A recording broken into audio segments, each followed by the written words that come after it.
এখনো সময় আছে দীপক, ফিরে যাও, আমার গল্পটা শেষ করতে দাও। শুনলে না তো? একটু বাড়াবাড়ি হয়েছে না? দীপক চ্যাটার্জির গল্প আর বাড়াবাড়ি হবে?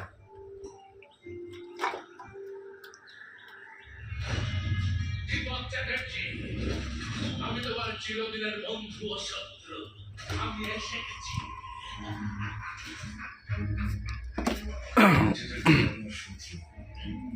তাকে মারতে হবে, পারবেন তো? এটা আমার গেট, এটা দিয়ে সেই ঐতিহাসিক বিয়ে হয়েছিল। দেবো, তোকেও দেবো।